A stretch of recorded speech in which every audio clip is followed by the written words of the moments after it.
3 o'clock in the morning, Singapore, February 24, 1995.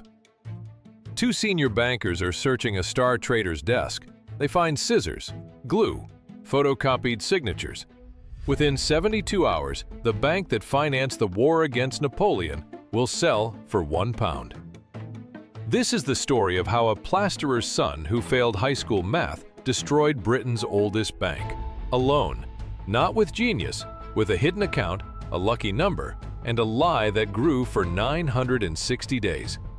You'll see the mistake that started it, the earthquake that ended it, and the warning, in writing, that could have stopped it all. And the most disturbing part? The bank didn't just miss what he was doing, they paid him bonuses for it. Barings wasn't just a bank. Founded in 1762, it helped fund Britain's wars against Napoleon. It financed the Louisiana Purchase, the deal that doubled the size of America. For 233 years, through revolutions and world wars, the House of Baring survived everything history threw at it. Even the Queen kept an account there. In 1993, Chairman Peter Baring told a director of the Bank of England that it was, quote, not actually terribly difficult to make money in the securities markets. Remember that sentence. It's about to cost him everything. Nick Leeson was nobody's idea of a banker. A plasterer's son from Watford. He failed his Math A-level, no university degree. But in the back offices of London banks, he discovered something valuable. He understood the plumbing of money, settlements, paperwork, the boring machinery nobody glamorous ever looked at. In 1992, Baring sent him to Singapore. He was 25. His job? Run the bank's trading floor operations at Simex, the Singapore exchange. And here is the single decision that killed a 233-year-old bank. Barings gave Leeson control of both the trading floor and the back office. He placed the bets, and he kept the books. He was the player and the scorekeeper. On July 3, 1992, Leeson's team opened an internal error account number 88888, 5/8, the luckiest number in Chinese numerology. Error accounts exist to park small administrative mistakes. Days later, a junior hire made one. Told to buy 20 futures contracts, she sold them. The loss? £20,000. Leeson had a choice: report it and dent his rising reputation, or bury it. He buried it, and account 88888 swallowed its first secret. That £20,000 mistake would grow into $827 million. But here's the question nobody asks. Why did nobody in London ever look inside account 88888 for 2.5 years? The answer is the most damning part of this story. We'll get there. Because on paper, Nick Leeson was a miracle. In 1993, he reported £10 million in profit, 10% of Baring's entire global earnings. One desk, one trader. London gave him the nickname Turbo Arbitrageur. On a £50,000 salary, they handed him a £130,000 bonus. The profits were fiction. Real losses were piling up inside 88,888, and Leeson was gambling harder and harder to win them back, using the bank's money hidden by his own paperwork. And people did notice. In August 1994, an internal auditor named James Baker examined Singapore and wrote the exact diagnosis. One man controlling trading and settlements was an unacceptable risk. His report demanded, quote, an immediate segregation of these roles. The report circulated among Baring's top executives in London. Everyone assumed someone else would handle it. Nobody did. Then, in January 1995, outside auditors found a £50 million hole in the Singapore accounts. Leeson's response? Scissors, glue, and a photocopier. He forged documents showing a 7.78 billion yen receivable from an American firm, Spear, Leeds, and Kellogg.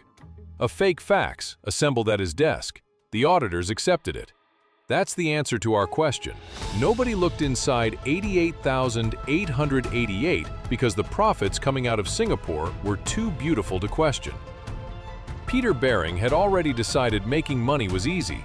Leeson wasn't hiding from the system was helping him hide.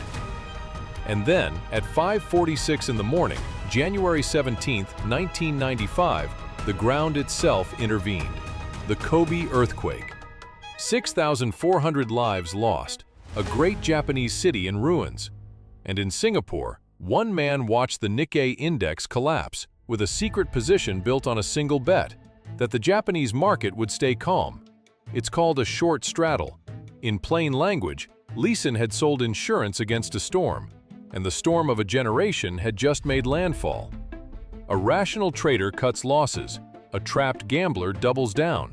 On January 20th alone, Leeson bought 10,814 Nikkei futures contracts, one man trying to push the entire Japanese stock market upward by force. By February 22nd, he held 49% of the entire March Nikkei futures market. Half the market, one desk, all of it losing money by the hour. On February 23rd, a senior clerk finally asked the question that ended it. Leeson said his wife was in the hospital, walked out, and never came back. On his desk, a handwritten note, "I'm sorry." From the Regent Hotel in Kuala Lumpur, he faxed his resignation, offering, quote, "sincere apologies for the predicament." That night, executives broke open his desk, scissors, glue, photocopied signatures. Then they opened account 88888 and watched 2.5 years of hidden losses pour out.